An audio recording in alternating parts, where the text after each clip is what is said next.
ព្រោះហ្នឹងវាតកតងទៅនឹងអារម្មណ៍ផ្លូវចិត្តរបស់មនុស្សធ្វើឲ្យមនុស្សហ្នឹងវាមិនពេញចិត្តនៅក្នុងការរស់នៅជាមួយគ្នាតែយើងធ្វើបានអត់ទេហើយបើយើងធ្វើអត់បានបន្ទោសពុទ្ធសាសនាមិនបានបន្ទោសពុទ្ធមិនបានឯសុទ្ធថាចុះលោកដែលនិយាយកោកនិយាយធរពោលធរនឹងធ្វើបានទេនឹងពុទ្ធជនញាតិញោមមកស្គាល់ថាពាក្យថាពុទ្ធជនអ្នកណាក៏នៅមានកិលេសនឹងគ្រប់គ្នាដែរប៉ុន្តែឲ្យមានការសង្កត់អត់ធ្មត់ហ្នឹងហើយញាតិញោមដល់ពេលខ្លះយើងដាក់បន្ទុកទៅលើអ្នកណាម្នាក់អត់ទេនេះគ្រាន់តែជាច្បាប់សម្រាប់ទូលមានរបស់ព្រះពុទ្ធសាសនាតែរឿងថាទូលមានហើយដើរទៅតាមយុគលបាតរបស់ព្រះអង្គមិនបានទេមិនមែនជាកំហុសរបស់ពុទ្ធសាសនាទេជាកំហុសរបស់បុគ្គលញាតិញោមចាំច្បាស់ថាមិនមែនជាកំហុសរបស់ពុទ្ធទេជាកំហុសរបស់បុគ្គលម្នាក់ប៉ុណ្ណោះទោះបីបុគ្គលនោះស្ថិតនៅក្នុងចំណុចណាក៏ដោយមិនមែនជាកំហុសរបស់ពុទ្ធសាសនាទេដោយព្រះសម្មាសម្ពុទ្ធលោកសម្ដែងថាមលោកមានហើយតែមនុស្សដែលនៅហាលថ្ងៃនេះដែលមានកម្ដៅនឹងក្របសង្កត់មិនទៅច្រកក្រោមមលប់អាហ្នឹងមិនមែនជាកំហុសរបស់មលប់នោះទេជាកំហុសរបស់អ្នក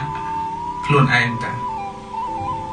ព្រះធម៌មានហើយតែយើងមិនបដិបត្តិយើងមិនគោរពតាមព្រះធម៌របស់ព្រះអង្គមិនមែនជាកំហុសរបស់ព្រះអង្គទេ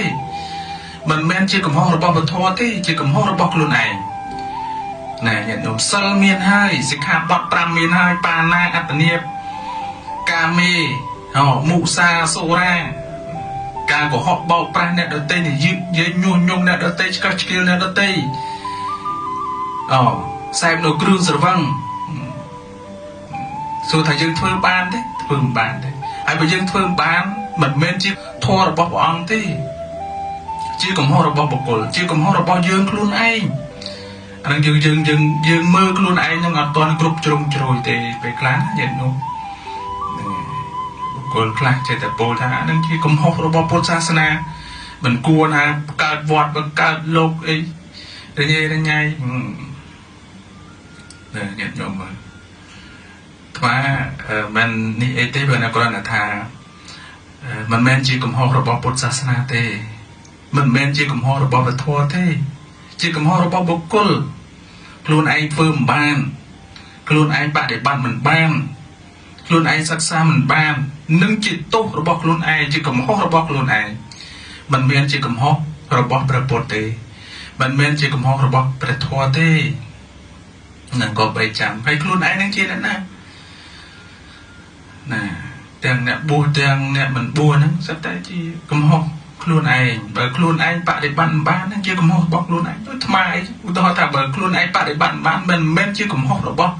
ពុទ្ធសាសនាមិនមែនជាកំហុសរបស់ព្រះធម៌ទេជាកំហុសរបស់ខ្លួនឯងដែលខ្លួនឯងបដិបត្តិបានខ្លួនឯងសិក្សាបានណាញាតិញោមធម៌ដើម្បីរំលត់ទុកមានតែយើងតាមិនដើរទៅតាមធម៌របស់ព្រះអង្គធម៌ដើម្បីប្រឆាចនៅទោសនឹងមានតែយើងមិនបដិបត្តិយើងមិនទៅគោរពយើងមិនទៅអនុវត្តអាហ្នឹងមិនមែនជាទោសរបស់ព្រះធម៌ទេជាទោសរបស់ខ្លួនឯង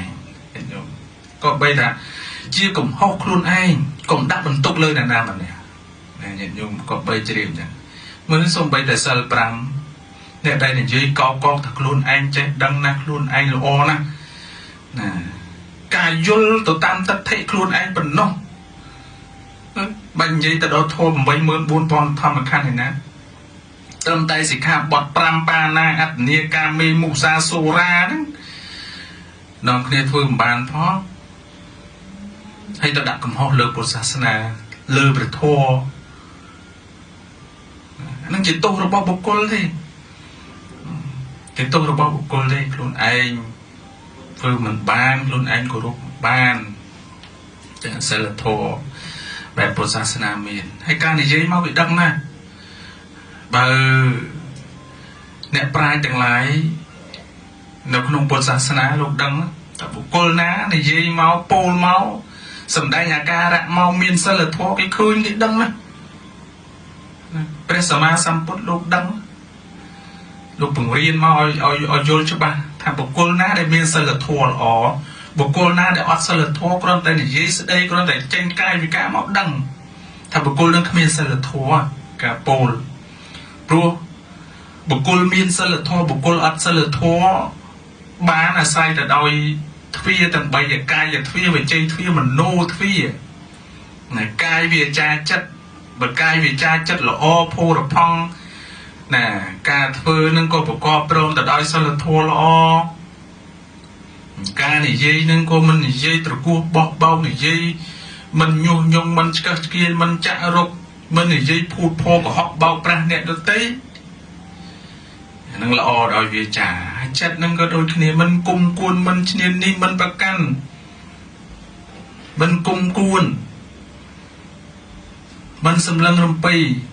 ចង់បំបែកចង់បំបាត់ចង់បង្ខូចចង់បង្ខាតអ្នកដទៃនឹងចិត្តល្អរហូតទៅដល់ព្រះសម្មាសម្ពុទ្ធលោកសម្ដែងថាបុគ្គលនឹងជាបណ្ឌិតណាជាបណ្ឌិតពិតប្រកបណាបណ្ឌិតដែលចេញពីព្រះអរិយបុគ្គលញាតិញោមទោះបីរៀនដល់កម្រិតណាក៏ដោយសិក្សាដល់កម្រិតណាក៏ដោយមានយុសៈតនៈទុនទីយ៉ាងណាក៏ដោយតែបើកាយវាចានឹងមិនល្អហើយអានឹងមិនឈ្មោះថា